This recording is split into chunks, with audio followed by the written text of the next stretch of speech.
तमाम देखती हुई आंखें और सुनते हुए कानों को मेरा यानी अबू बकर का सलाम। उम्मीद है स्टूडेंट्स आप सब खैरियत से होंगे। तो आज हम स्टार्ट करने जा रहे हैं एक्सरसाइज नंबर 1.3। अब एक्सरसाइज नंबर 1.3 में सबसे पहला जो क्वेश्चन है हमारी बुक में वो है the sum of three consecutive integers. तीन कंसेक्यूटिव इंटीजर्स का sum is 42। Find the three integers. अब इंटीजर्स कोई भी हो सकते हैं। इंटीजर्स क्या हो सकते हैं? मे बी इंटीजर्स होते हैं नंबर्स जो सिंपल 1 2 3 4 5 के फॉर्म में हो सकते हैं। वो प्लस भी पॉजिटिव भी हो सकते हैं और नेगेटिव भी हो सकते हैं। इसी तरह उनका जो तीनों का सम है वो 42 है। अब कंसेक्यूटिविटी का क्या मतलब है? कंसेक्यूटिव का मतलब है अगर पहला इंटीजर 1 है तो उससे अगला इंटीजर क्या होगा? 2 होगा। उससे अगला ये सपोज करें, उससे अगला क्या होगा? 3 होगा। उससे अगला क्या होगा? 4। मतलब कुछ सपोज तो तीन इंटीजर्स अगर होंगे तो पहला अगर 1 होगा, दूसरा ऑटोमेटिकली 2 होगा, तीसरा ऑटोमेटिकली 3 होगा। ठीक हो गया। तो अब हमें तो कोई इंटीजर के बारे में पता ही नहीं है, हमें तो किसी एक के बारे में नहीं पता, तो हमें तीन निकालने हैं। तो सबसे पहले याद है ना मैथ में क्या कहते हैं? सपोज लेके चल लेते हैं। तो हम क्या कहते हैं? सपोज कहते हैं the three consecutive integers are. तीन कंसेक्यूटिव जो इंटीजर्स है वो क्या है? सबसे पहले एक एक्स पोर्ट कर लेते हैं। अब एक्स के आगे अगर एक्स के साथ क्या आएगा? एक्स में कुछ वैल्यू प्लस कर लेंगे तो 1 वैल्यू प्लस तो एक्स प्लस 1। उसमें एक और वैल्यू प्लस कर लेंगे तो एक्स प्लस 2। तो तीन कंसेक्यूटिव इंटीजर्स आ गए। तो अब इनका क्या करना है? Sum according to condition. Condition क्या है? According to condition X plus 1 plus X plus 2, यानी थ्री कंसेक्यूटिव इंटीजर्स का प्लस कितना है? 42। तो ये देख लो, X plus 1 plus X plus 2 is equal to 42। अब एक्स आपस में प्लस हो गया, 3x आ गया, प्लस 2 और 1 3 हो गया और इज इक्वल टू 42। अब 3 इधर प्लस और इधर आके माइनस हो जाएगा, तो 3x is equal to 42 minus 3। 3x is equal to 42 में से 3 माइनस किया 39 बच गया ना, और x के साथ 3 मल्टीप्लाई और इधर आके डिवाइड हो जाएगा। तो 3 1 था 3, 3 1 था 3, 3 3 था 9। तो फर्स्ट इंटीजर जो x था वो आ गया 13। तो अब चेक करते हैं अगला इंटीजर। नेक्स्ट इंटीजर क्या था? सेकंड इंटीजर क्या था? सेकंड इंटीजर था हमारे पास इस क्या था वो? x plus 1। एक्स या उसकी वैल्यू पुट करो 13, तो 13 प्लस 1 इज इक्वल टू 14। इसी तरह थर्ड इंटीजर क्या था?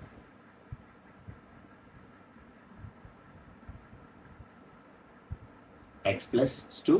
एक्स या उसकी वैल्यू पुट करी 30 प्लस 2, 13 और 2 15। तो इसी तरह so three consecutive integers are. सबसे पहले 13 के बाद कंसेक्यूटिविटी 14 और उसके बाद 15। तो देखो ये क्वेश्चन प्रूव हो गया ना कि थ्री कंसेक्यूटिव इंटीजर्स हैं, उनको सम करें तो 42 आता है। तो 13 और 14 और 15 को प्लस कर लो, तो 13 और 14 27 में 15 प्लस किया तो 42। तो तीनों को प्लस करके 42 आंसर आ जाता है। तो ये हमारा रिक्वायर्ड सोल्यूशन था कि तीन कंसेक्यूटिव इंटीजर्स लेने हैं जिनको प्लस करके आंसर 42 आए, और तीनों को हमने फाइंड आउट कर दिया। ठीक हो गया। तो क्वेश्चन नंबर 2 की तरफ चलते हैं। अब क्वेश्चन नंबर 2 क्या है? क्वेश्चन नंबर 2 में वो कह रहा है कि the diagram shows right angle triangle. एक राइट एंगल ट्रायंगल है, ऐसी ट्रायंगल जिसका एक एंगल 90 डिग्री का होता है। In the beach the length of A C. अब ए सी कोई भी बेस है इसकी। अब देखो ना, जो राइट एंगल ट्रायंगल होती है तो एक 90 डिग्री होती है, उसको हम परपेंडिकुलर कहते हैं, या और नीचे वाले जो उसके जिसके साथ एंगल बन रहा होता है उसको बेस कहते हैं, और वो जो टेढ़ी लाइन होती है इसको हम हाइपोटेन्यूज कहते हैं। ठीक हो गया। ये चीज़ें तो हमें पता है ना। तो कह रहा है कि एक ट्राइंगल है जिसकी जो लेंथ ए सी है, जो ए सी वाली लेंथ, जो बेस वाली लेंथ दी हुई है वो √3 प्लस √5 सेंटीमीटर दी हुई है, और एरिया उस पूरे ट्राइंगल का एरिया दिया हुआ है 1 प्लस √15 सेंटीमीटर का स्केयर। तो स्केयर है ना, तो स्केयर से हमें ऑटोमेटिकली पता चल गया कि ये एरिया है। तो जहाँ पे स्केयर आ जाता है वो ऑटोमेटिकली पता चलता है एरिया, जहाँ पे क्यूब आ जाता है वो पता चल जाता है वॉल्यूम है। तो ये एरिया है। Find the length of A B. अब ये जो लेंथ है ए बी यानी परपेंडिकुलर, ये जो स्ट्रेट लाइन जिसको हाइट भी कहते हैं, इसकी हमने क्या निकालनी है, लेंथ निकालनी है। और जो आंसर आएगा वो a√3 प्लस b√5 के फॉर्म में आएगा। ये पहला जो पहली वैल्यू होगी उसके साथ √3 आएगा और दूसरी वैल्यू √5 आएगी और उसके साथ कुछ आएगा। और यहाँ पे जो ये दोनों वैल्यूज़ हैं यानी a और b, ये हमने फाइंड आउट करनी है। तो ये दोनों इंटीजर्स हैं, उसने कंडीशन भी दी हुई है, ये इंटीजर्स हैं यानी 2 और 3 5/4 के फॉर्म में नहीं आएगी, सिंपल 1 2 3 के फॉर्म में आएगी। ज़्यादा से ज़्यादा इनके साथ क्या हो सकता है, प्लस या माइनस लिख सकता है। तो इसका सोल्यूशन स्टार्ट करते हैं। तो गिवन क्या है, given length of AC, AC की लेंथ दी हुई है ना, AC की लेंथ उसने कितनी दी हुई है, √3 प्लस √5 सेंटीमीटर। इसी तरह एरिया, पूरी ट्राइंगल का एरिया दिया हुआ है, एरिया ऑफ ट्राइंगल ABC ये दिया हुआ है कितना, 1 प्लस √15 सेंटीमीटर का स्केयर। अब फाइंड क्या करना है, टू फाइंड क्या करना है हमने यहाँ पे बच्चों, हमने फाइंड करना है लेंथ ऑफ AB, इस AB की लेंथ फाइंड करनी है। अब आगे चलने से पहले मैं आपको एक चीज़ याद करवाना चाहूँगा। क्या आपको याद है कि एरिया ऑफ ट्राइंगल क्या फार्मूला था बच्चों, एरिया ऑफ ट्राइंगल का फार्मूला याद है ना हमें, 1/2 बेस मल्टीप्लाई बाय हाइट। यानी कोई भी दो लेंथ्स दिए होते हैं उनको आपस में मल्टीप्लाई करते हैं और उसको 2 पे डिवाइड कर देते हैं तो एरिया ऑफ ट्राइंगल आ जाता है। तो देखो बेस हमें उसने दी हुई है, हाइट हमने निकालनी है, बस एरिया ऑफ ट्राइंगल की जगह एरिया ऑफ ट्राइंगल ABC आ गया। तो 1/2 की जगह 1/2 ही आएगा, बेस की जगह क्या आ जाएगा, बेस क्या है, एरिया ऑफ AC है, और सॉरी लेंथ ऑफ AC है, और हाइट की जगह लेंथ ऑफ AB आएगा। तो यानी एरिया ऑफ ट्राइंगल ABC की जगह क्या आ जाएगा, area of triangle ABC is equal to 2 नीचे डिवाइड हो रहा है दोनों के साथ, और बेस क्या है, बेस है AC की लेंथ आ गई प्लस हाइट तो निकालनी है, वो निकालनी है, वो क्या आ गई, AB आ गई। ठीक हो गया बच्चों, और ये आपस में मल्टीप्लिकेशन हो रहा है, मल्टीप्लिकेशन प्लस है। ठीक हो गया। अब पुटिंग वैल्यूज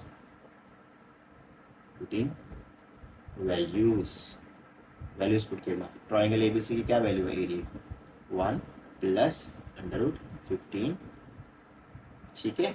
और इसी तरह इस जो लेंथ है इसकी AC की, इसकी वैल्यू क्या है, AC की लेंथ की वैल्यू क्या है, √3 प्लस √5 मल्टीप्लाई बाय AB, तो निकालना है ना, तो AB एज इट इज आ गया और 2 एज इट इज इसके नीचे डिवाइड कर दिया।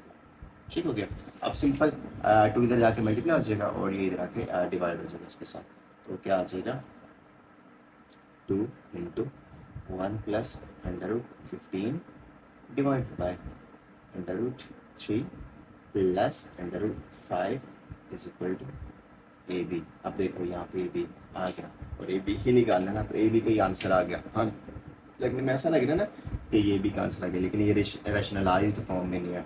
और सबसे ज़रूरी बात, जिस तरह का हमें आंसर चाहिए उस तरह में तो है ही नहीं, √3 सेपरेट, √5 सेपरेट, दरमियान में प्लस और उनके साथ कुछ वैल्यूज इंटीजर्स, तो ये नहीं होती, बड़ा अजीब से। पहले इसको सॉल्व कर लेते हैं। तो रैशनलाइजेशन पता नहीं, नीचे वाले का साइन चेंज करके उसी से मल्टीप्लाई उसी से डिवाइड, तो AB में जरा इधर करके लिख लेता हूँ।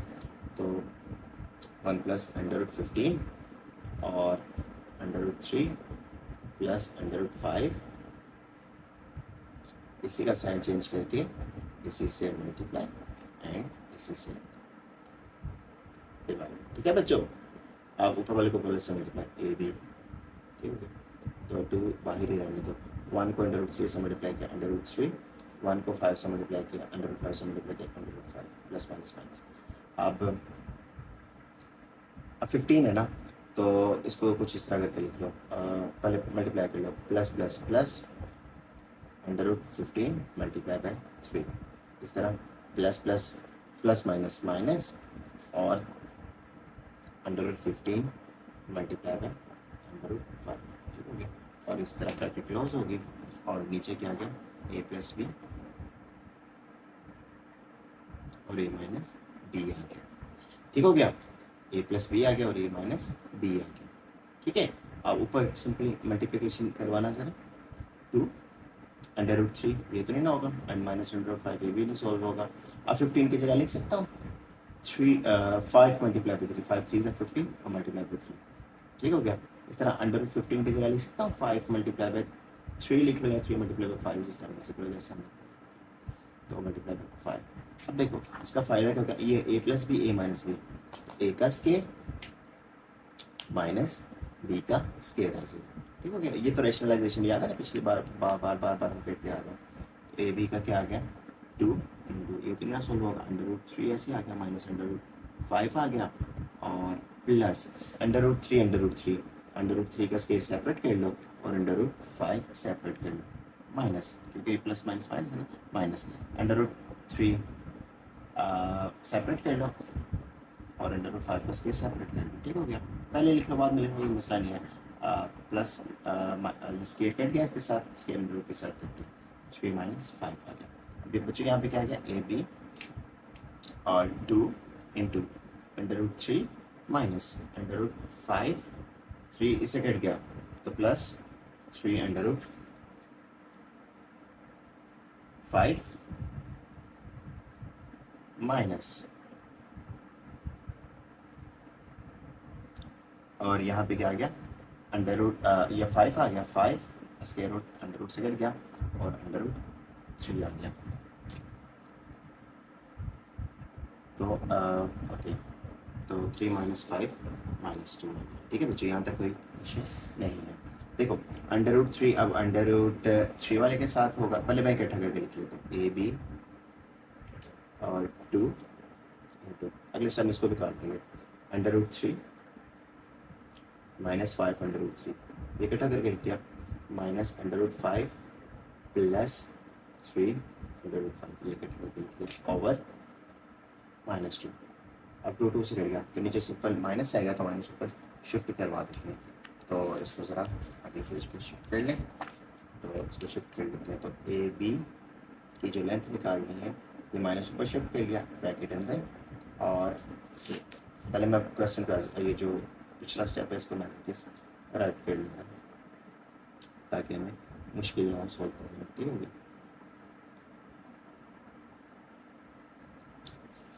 ओके, तो आगे बढ़ने से पहले मैं ये बात आपको याद करवाना चाहूँगा कि जिस तरह मैं अपनी पिछली वीडियोस में भी बताता आया हूँ कि हम डिस्क्रिप्शन में आपको गूगल ड्राइव का लिंक हमेशा प्रोवाइड किया करेंगे ताकि आपको बार बार वीडियो को पॉज नहीं करना पड़े, और अगर आप बार बार वीडियो पॉज करोगे तो आपको एक रिदम टूट जाएगा। तो पहले आप लेक्चर को अच्छी तरह समझो और गूगल ड्राइव का वो जो लिंक आपको मिलेगा आप वहाँ से जाके इजीली जो हमारी रोज़ लेक्चर्स होंगे, जो आपको गिवन लेक्चर होगा सिर्फ उसी के पिक्चर सोल्यूशन जो हमने सोल्यूशन किया है इसके पिक्चर आपको मिल जाएगा, आप आराम से बैठ के बाद में उसको से देख के अपने नोट्स वगैरह कंप्लीट कर सकते हैं। ठीक हो गया, अब आगे चलते हैं। तो अभी माइनस को नीचे करते हैं, तो plus minus minus plus minus minus बड़ी वाले का साइन माइनस है तो 5 में से 1 निकाला 4 under root 3 minus plus minus बड़ी वाले का साइन प्लस है तो प्लस आ जाएगा, 3 में से 1 निकाला तो अंडर रूट 5, और अब देखो साइन चेंज कर लेते हैं सिर्फ, तो plus minus minus plus 4 under root 3 और plus minus minus 2 under root 5, तो 4 under root 3 minus 2 under root 5। तो हमने करना क्या था, हमने देखें a under root 3 plus B under root 5, तो a की वैल्यू अंडर रूट 3 के साथ वाली है और b की वैल्यू अंडर रूट 5 के साथ वाली है। सो a इज इक्वल टू 4 और b इज इक्वल टू -2, क्योंकि गिवन जो कंडीशन थी उसमें कहा था कि a अंडर रूट 3 के साथ वाला है और b अंडर रूट 5 के साथ वाला है, तो अंडर रूट 3 के साथ क्या है 4, तो ये 4 आ गया, और b अंडर रूट 5 के साथ है तो b -2 आ गया। ठीक हो गया, तो इस तरह ये भी क्वेश्चन हमारा फिनिश हुआ।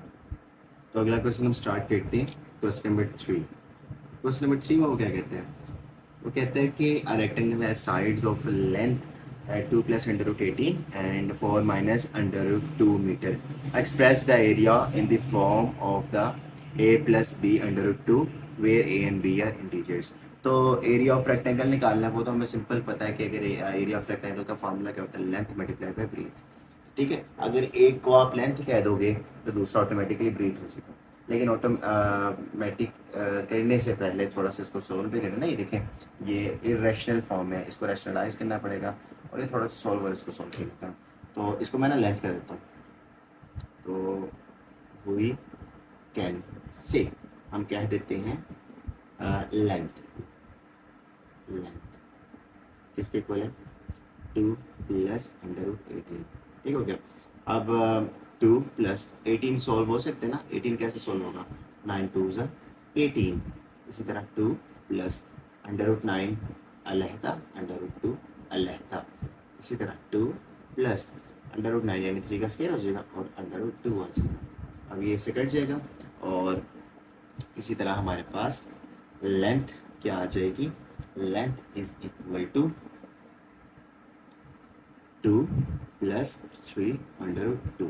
तो लेंथ हमारे पास 2 प्लस 3 अंडर रूट 2 मीटर। अगर आप साथ में यूनिट्स भी लिखना चाह रहे हो तो आप यूनिट्स भी लिख लो, क्योंकि हमने इन पे एरिया लगाना है तो एरिया का यूनिट मीटर स्क्वायर होते हैं, तो आप वो लिखना चाह रहे हो तो लिख लो। ठीक हो गया। और इसी तरह विड्थ, विड्थ कह लो या ब्रीथ कह लो, तो breadth is equal to 5 minus 4 under root 2 और बाई मीटर। ठीक है, अब इसको रैशनलाइज करना है, तो अंडर रूट 2 को रैशनलाइज करने के दो तरीके हैं। सिंपली अंडर रूट 2 से मल्टीप्लाई डिवाइड कर लेते हैं और यही तरीका मेरे ख्याल से आपके लिए भी आसान होगा। सिंपली इसी अंडर रूट 2 को मल्टीप्लाई भी करवा देते हैं और अंडर रूट 2 को डिवाइड भी करवा देते हैं। याद है ना क्वेश्चन नंबर 1 और 1.2 का, क्वेश्चन नंबर 1 का जो पार्ट नंबर 2 और 3 था, उसमें ये अंडर रूट सिंपल वाले थे। अच्छा, अंडर रूट को अंडर रूट से मल्टीप्लाई करवा देते, तो ब्रीथ 5 minus 4 under root 2 under root 2 under root 2 under root 2 का स्केयर और बाई मीटर। अंडर रूट 2 का स्केयर कट गया तो breadth is equal to 5 minus 4 under root 2 और नीचे भी 2 आ गया और साथ में मीटर आ गया। तो 2 1 2 2 2 ज़ा 4, तो breadth is equal to 5 minus 2 under root 2 और साथ में मीटर आ गया। अब देखो, ये भी रैशनलाइज्ड फॉर्म में आ गया, लेंथ भी रैशनलाइज्ड फॉर्म में आ गई और ब्रीथ भी रैशनलाइज्ड फॉर्म में आ गई। तो सिंपली एरिया निकालना ना, area A plus under root की, A plus B under root के फॉर्म में, तो एरिया ऑफ रेक्टेंगल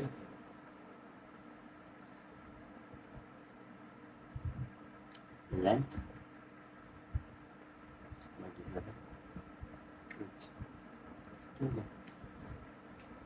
तो इसको जाकर सॉल्व करेंगे तो लेंथ पुटिंग वैल्यूज कर लें।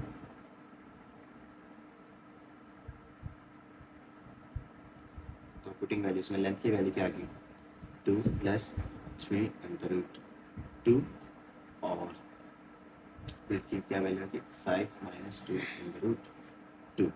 ठीक हो गया बच्चों। अब 2 को 5 से मल्टीप्लाई करो, 2 5 ज़ा 10 प्लस माइनस माइनस 2 2 ज़ा 4 under root 2 plus plus plus 3 5 ज़ा 15 under root 2 plus minus minus 2 3 ज़ा 6 और साथ में under root 2 under root 2 under root 2 का स्क्वायर आ गया। ठीक हो गया। तो 10 माइनस प्लस माइनस माइनस, लेकिन बड़ी वैल्यू के साथ प्लस है तो प्लस आ गया। तो 15 में से 4 माइनस किया तो 11 अंडर रूट 2 आ गया और यहाँ पे माइनस 6 अंडर रूट 2 का स्क्वायर कट गया, यहाँ पे सिर्फ 2 बच गया। तो क्या आ गया, 10 प्लस 11 अंडर रूट 2 माइनस 6 2 ज़ा 12। तो 10 माइनस 12 प्लस 11 अंडर रूट 2। तो 10 में से 12 माइनस किया तो हमारे पास क्या आ गया, -2 प्लस 11 अंडर रूट 2। तो देखो अंडर रूट के फॉर्म में आंसर आ गया। अब यहाँ पे ए क्या है जिसके साथ अंडर रूट नहीं है, तो a इज इक्वल टू -2 आ गया। b क्या है जिसके साथ अंडर रूट 2 है, अंडर रूट 2 के साथ वाली वैल्यू है ना, तो b क्या है, b इज इक्वल टू 11 आ गया।